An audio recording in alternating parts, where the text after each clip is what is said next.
Nats Chat is brought to you by Walters. Trying to get a beer before or after a Nats game and are unable to get the bartender's attention? Well, Walters has solved that problem and more. Welcome to Walters, where Walters' 24 self-pour beer wall awaits you. Ask your server for a beer card and hit the beer wall, pay by the ounce, and try a few suds before you settle on your favorite. Follow us on Untapped to get notified of all the new beers we bring in. Rainey to the belt, and now to the plate. Swinging a long drive left field. If it's fair, it's gone. It's way back there toward the foul pole, and it hits the top of the foul pole for a two-run home run. 3-1 Miami. De La Cruz, his fifth. He stood and watched to see if it would be fair. Hit off the very top of the foul pole. And welcome to Nats Chat for Tuesday, July 5th, 2022, along with MASNsports.com Nationals insider Mark Zuckerman, who is at Nationals Park. I'm Al Galdi, host of the Al Galdi podcast. Well, we hope that you enjoyed your July 4th. We hope that you ate plenty of hamburgers and hot dogs and drank whatever it is that you wanted to drink. Whatever you did on your July 4th, that probably was more enjoyable than what the Nationals experienced over their last four games. And let us hope that we do not now have a new July 4th weekend Nationals tradition. July 4th weekend 2021, the Nats suffered a four-game sweep to the Los Angeles Dodgers at Nationals Park. July 4th weekend 2022, the Nats suffered a four-game sweep to the Miami Marlins at Nationals Park. The Nats now are 1-12 against the Marlins this season. And we on Monday had another 10-inning loss for the Nats, a 3-2 10-inning loss. So the Nats, since the start of last season now, are 3-16 in extra inning games. Mark, I'm not sure which record is more perplexing, 1-12 against the Marlins this season or 3-16 in extra inning games since the start of last season. They're both bad, Al. There's no way to make either of those sound good. There is no reason for either of those two facts to be true. And I'll throw another one in there. They've now lost 17 of their last 18 against the NL East.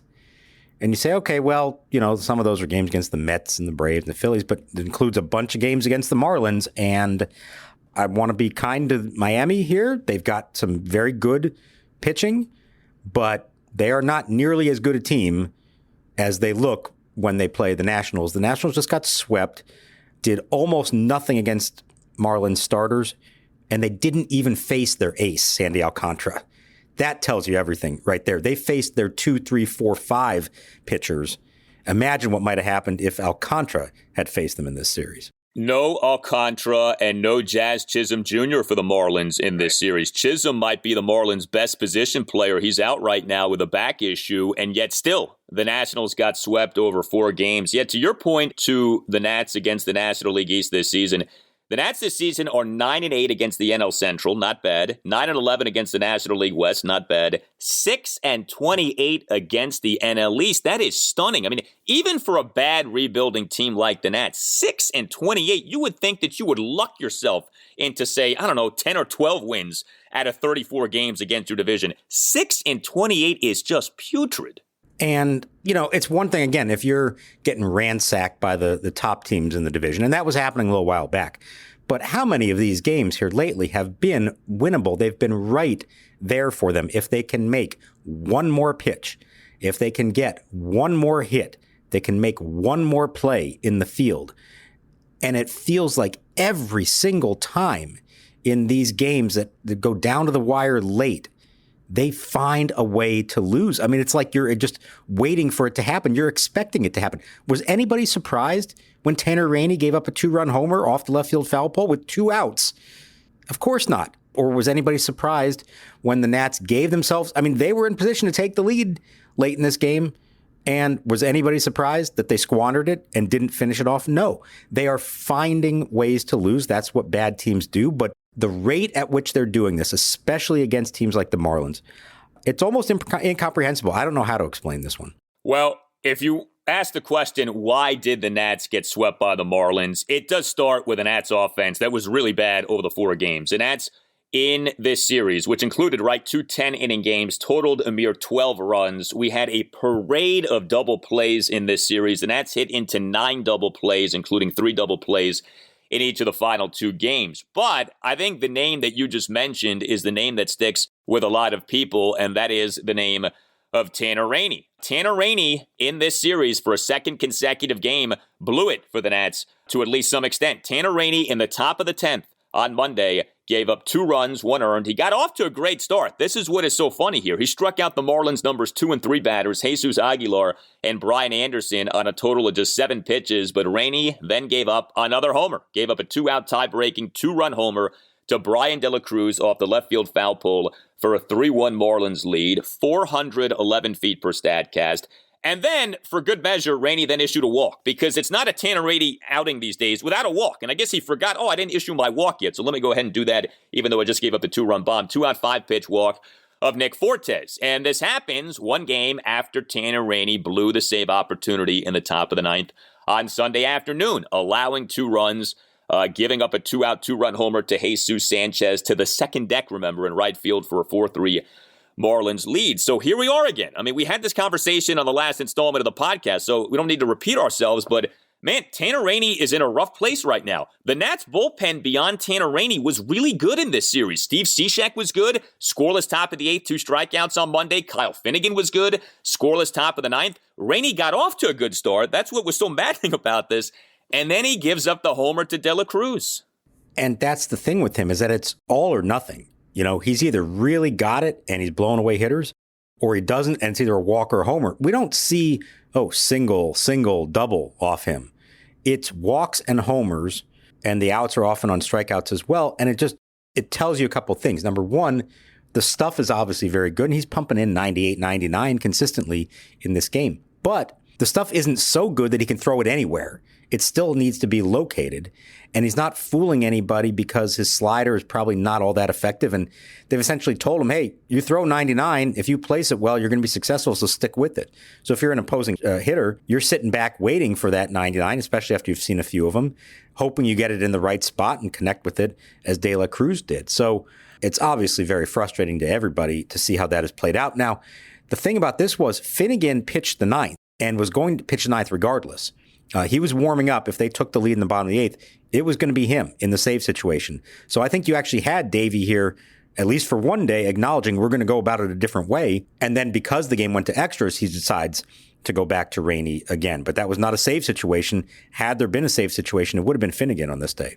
So the Nats begin a 3-game series at the Philadelphia Phillies on Tuesday night. If the Nats are leading 3-2 going into the 9th, you think it will be Finnegan and not Rainey to close out that game? That Finnegan right now is Davey's number 1 guy out of the bullpen. Well, they might both need Tuesday off because they've both pitched 2 days in a row, so unless somebody wants to go 3 in a row. But yeah, the next time, I would imagine, especially where they are in the lineup, I think is part of this. So look, if the heart of the Phillies lineup is due up in the 8th, I think you'll see Finnegan pitch that, and then they'll figure out if it's going to be Rainey or Cishek or Edwards or somebody else in the 9th.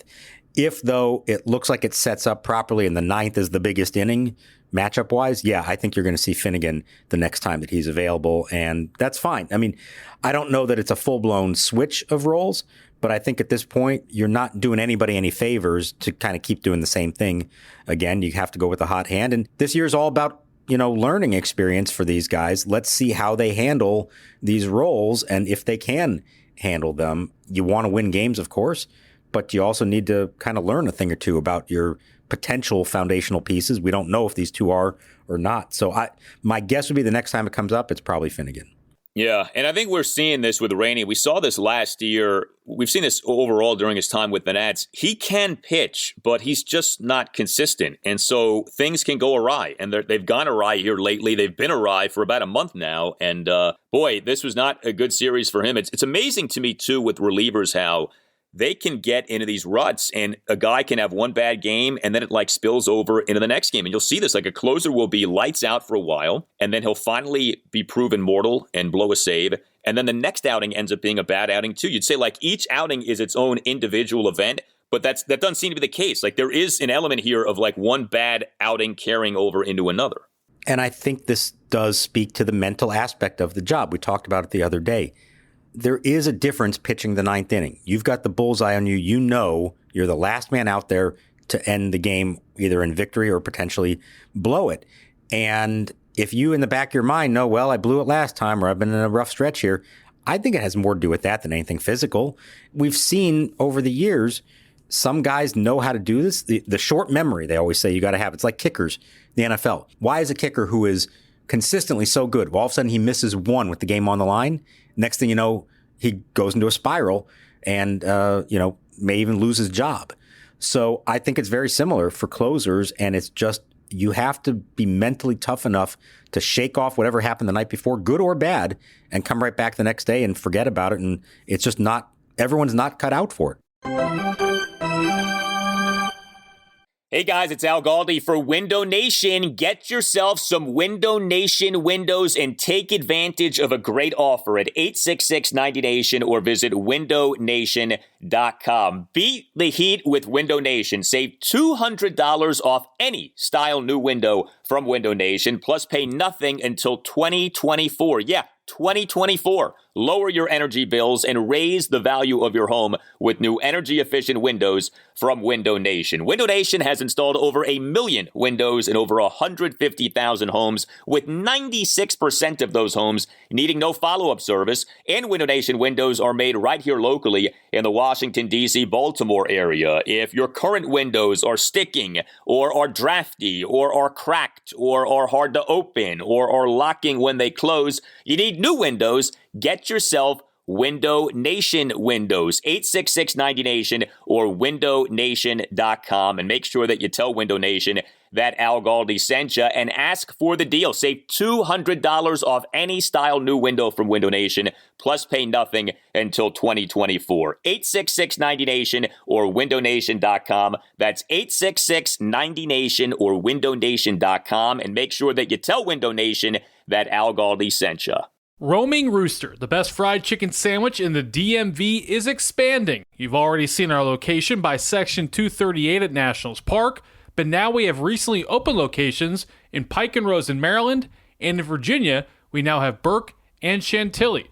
Our chicken is grain-fed, antibiotic-free, and only free-range. Roaming Rooster is serving homemade and hand-spun milkshakes and frozen custard scoops at select locations and currently working on rolling them out to all locations. See if Corbin can finish him off. 3-2 delivery. Swing and a miss. He got him. So Patrick Corbin entered the fifth inning with one strikeout. He strikes out the side at the top of the sixth. Fortes swinging, Stallings looking, and Sanchez swinging.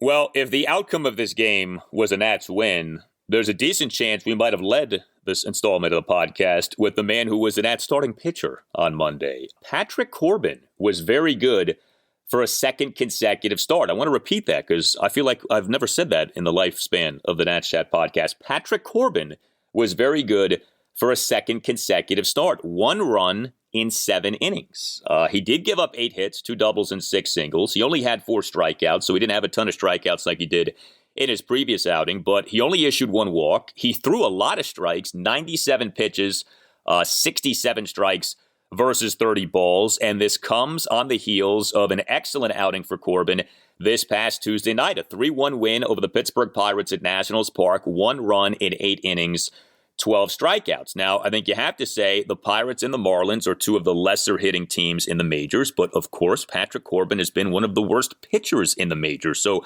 I don't know how much it matters who he's facing at this point. It's like if he pitches well, that is reason to say, hey, that's good. That's a positive development. But what'd you think about old Corby for a second straight outing looking good? The strikes was what stuck out to me. I mean, he was pounding the zone. Like you said, only the 1 walk. Now, they were very aggressive against him, swinging early in the count. And sometimes you can see that being a problem for a pitcher like Corbin if they're making solid contact. Now, he was avoiding the really worst, the contact, some hits, but they were pretty much all singles, I think, except for 1 double that was in there. So what he was doing is he's not just throwing strikes, but he's throwing quality strikes. And he talked about knowing they were aggressive. You can't just lay a first pitch in there over the plate. You got to be quality from the start. His slider, again, the velocity is up, and I think that's helping disguise it. It's making it look like the fastball a little bit more. So for all that talk of what does he do and how does he find a new way to be successful, he's found it by going back to what he was good at a few years ago. He only threw a handful of changeups this game. So he's not changing anything in the way he goes about it other than he's throwing the ball a little bit harder and he's locating better, and he's getting the results. Now, can he keep doing that? I don't know.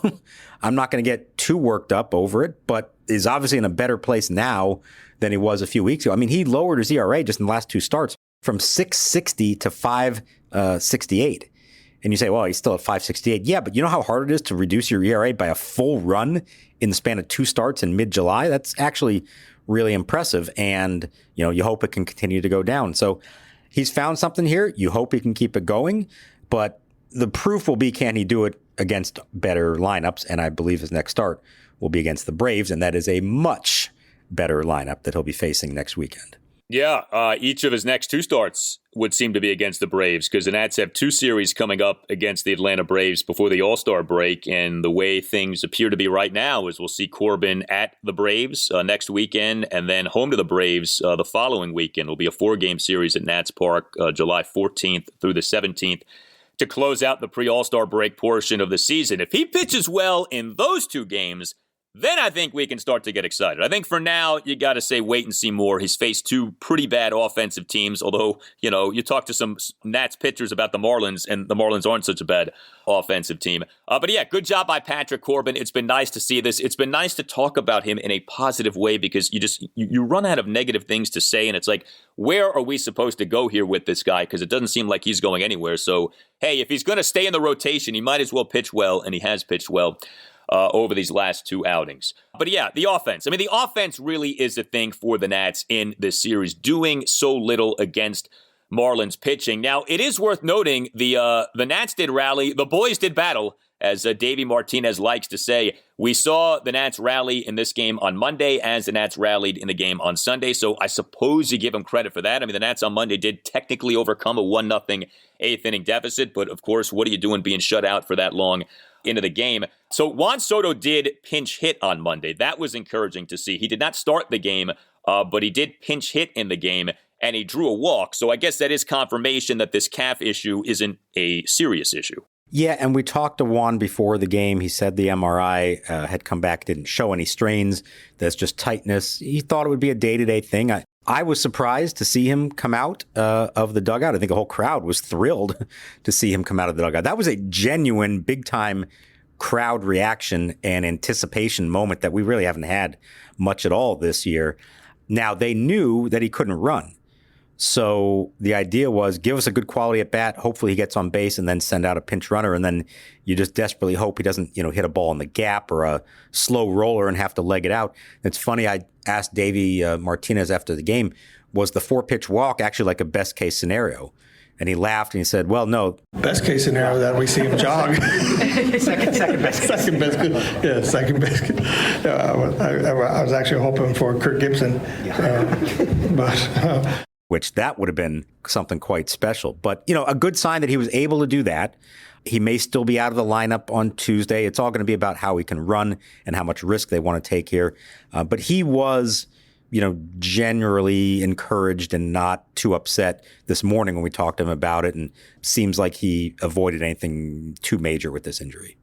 The Nats scored their runs on Monday on a Luis Garcia 1-out RBI single to right field to tie the game at 1. In that 1-run eighth, and then scored the other run in the bottom of the 10th on a double play ball that was put into play by Luis Garcia, just to give you an idea of just what kind of an offensive game this was for the Nats. I mean, one of the Nats' better offensive players in the game ended up being A-Ray Adrianza, who was the Nats' number 6 batter in this game, to tell you about the state of the lineup. And Adrianza was not the Nats' biggest problem. He had a single and a walk, although why Adrianza was batting ahead of Luis Garcia, I don't know. Again, Adrianza wasn't their biggest problem. Do you have any idea why Davey Martinez did that? Why he had Adrianza batting 6 ahead of Garcia in the 7 spot with how Garcia's been hitting? I don't, and it's in part because this is one of the very rare days that Davey did not hold a pregame press conference because the game was so early at 11 a.m., so they kind of had a condensed pregame schedule, so we didn't really get to ask about that. I had the same thought.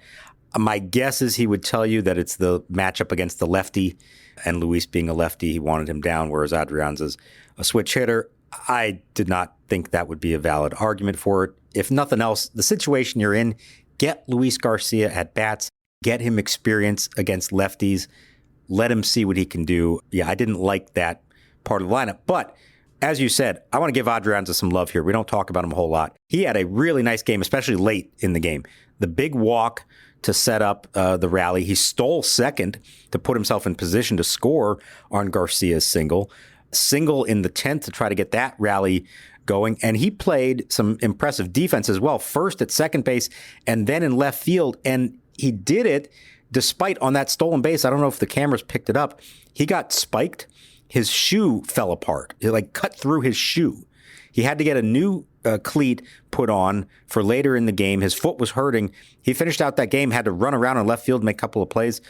He should have been hitting sixth in the lineup, but I want to give A-Ray Adrianza some love because he played a very good game for them today.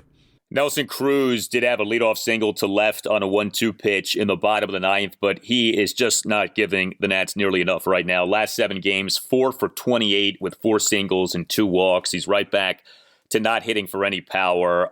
What'd you make of the Victor Robles boo-boo in this game? So Victor Robles actually ended up starting all 4 games in this series. When's the last time Victor Robles started 4 consecutive games for the Nats? But Victor, in the bottom of the third, 1 out first pitch, opposite field single on a fly ball to no man's land in shallow right field. This was a gift of a hit, and then he gets thrown out at second base, trying to stretch the single into a double. How many more of these blunders from Victor Robles do we have to see before he learns? I think the Nationals coaching staff is asking the exact same question right now. That's the disappointing part. He's not a young player at this point. This isn't Luis Garcia. This isn't, somebody just called up from AAA. There is no reason for him to continue to make the same mistakes. That's the most aggravating thing about him. Until they have a truly better alternative, though, we're going to keep seeing him. And certainly with Soto now dealing with his injury, they kind of have no choice but to have Robles in the lineup. It's disappointing. It is. Who knows what would have happened in that inning? But you get yourself a single on a little blooper like that, and the play's right in front of him. This wasn't on a base coach telling him what to do. He sees the whole thing in front of him, and he was thrown out easily. There was just no reason for him to attempt to do that. And like you said, this has been going on for years now, and there hasn't been a whole lot of evidence of that changing. And I think that's the most discouraging part of it. Well, we did get some bad injury news for the Nats on Monday. The good injury news would be that the Juan Soto calf situation doesn't appear to be a serious situation. But the bad news is that the Nats now are minus a starting pitcher. The Nats on Monday morning plays Jackson Tetreault on the 15-day injured list, retroactive to July 3rd, with a stress fracture of the right scapula. Remember, Jackson Tetreault struggled in his last outing, the 5-3 loss to the Marlins on Saturday, 4 runs in 4 innings, and now he's out for at least a little while. And, you hear stress fracture of the right scapula. I don't know. I'm not a doctor. That doesn't sound like a 15-day absence. That sounds like a little bit longer than a 15-day absence. So Evan Lee out, Jackson Tetreault out, 2 guys called up from the minors out of necessity more than anything. Now what for the Nats with their rotation?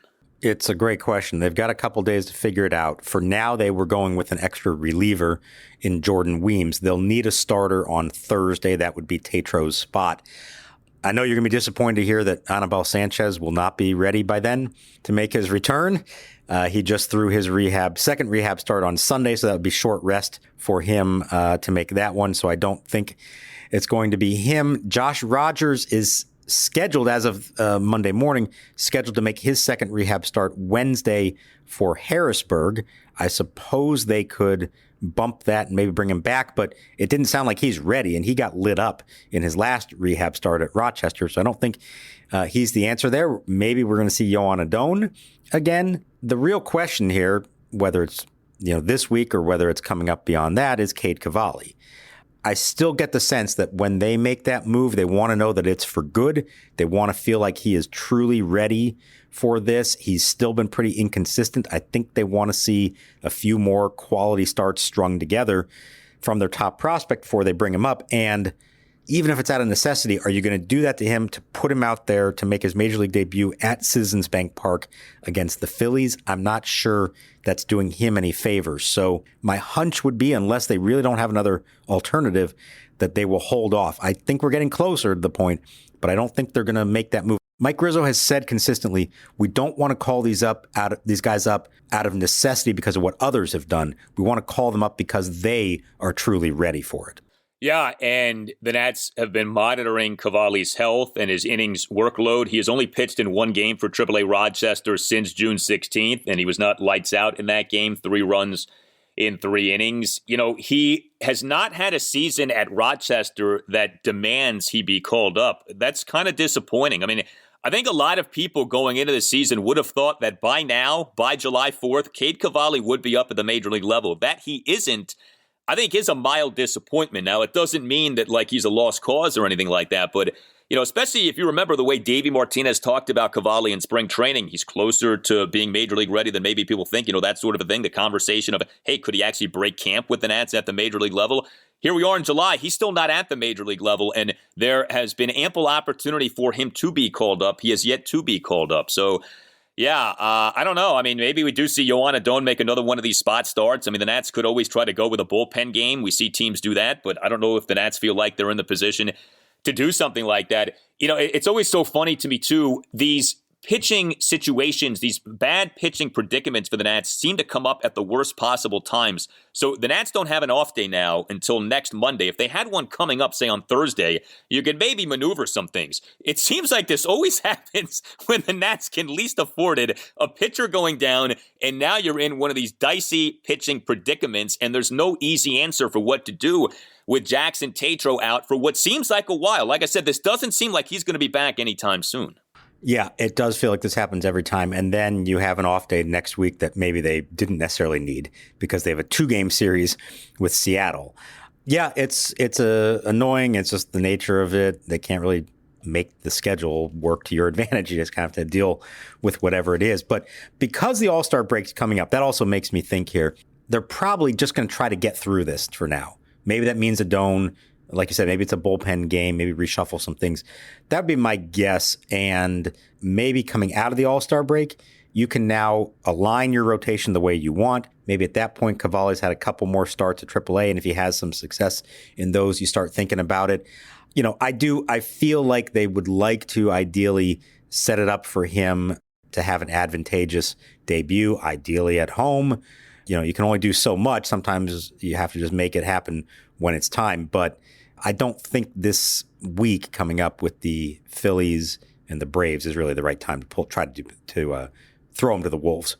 Probably not. Probably not. You tell us what you think. Hit us up on Twitter at @Nats_chat. You can email the podcast, natschatpodcast@gmail.com, including if you would like to sponsor the Nats Chat Podcast. Hit up Tim Shover's Nats Chat Podcast @gmail.com. You can get yourself a Nats Chat Podcast t-shirt by going to natschatpodcast.square.site. Don't forget, if you're listening to this podcast on Apple Podcasts or on Spotify, please give the podcast a 5-star rating if you haven't yet done that. And if you're on Apple Podcasts, please write a brief 1 or 2 sentence review saying how much you like the podcast. The ratings and the reviews help us out a lot, and we very much appreciate them. All Nationals radio highlights on Nats Chat are courtesy of 106.7 The Fan. From Mark Zuckerman, I'm Al Galdi. We'll talk to you next time on the Nats Chat Podcast. And we continue now with our look back at the month that changed everything for the Nats, July 2021. And today, we look back at July 4th, 2021, what was a 5-1 loss to the Los Angeles Dodgers at Nationals Park to conclude a 4-game sweep for the Nats last July 4th weekend. And the principal item from our post-game podcast for that day has to do with All-Star rosters being announced and Juan Soto going to the 2021 All-Star game, and a modest suggestion from our friend Mark for why Juan Soto should enter the 2021 All-Star Home Run Derby. Enjoy. The 2-0. Soto swings and skies one to left center field. This is playable. Pollock and Bellinger battling the sun. Who will take it? Bellinger will.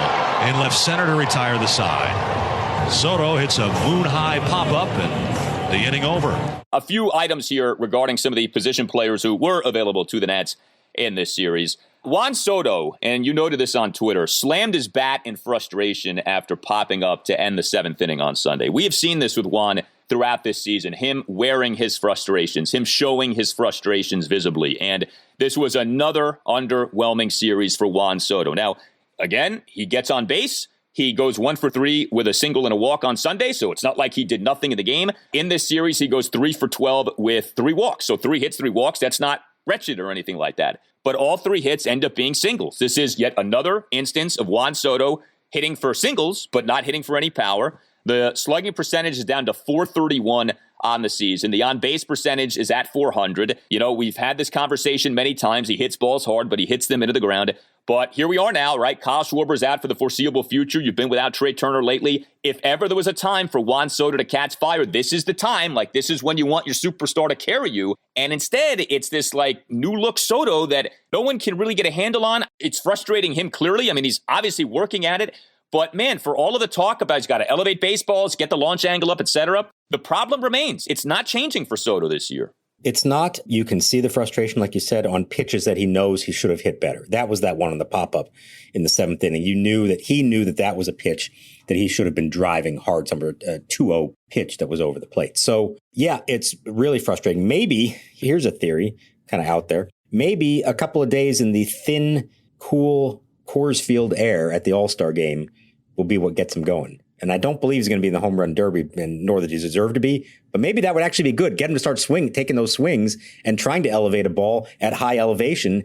And you know how they talk about, like, for like the Kyle Schwarbers before he got hurt, you don't want him to be in the home run derby because it might mess up your swing. Maybe it could actually fix Juan Soto's swing. Can we try some reverse logic? This is a George Costanza opposite situation.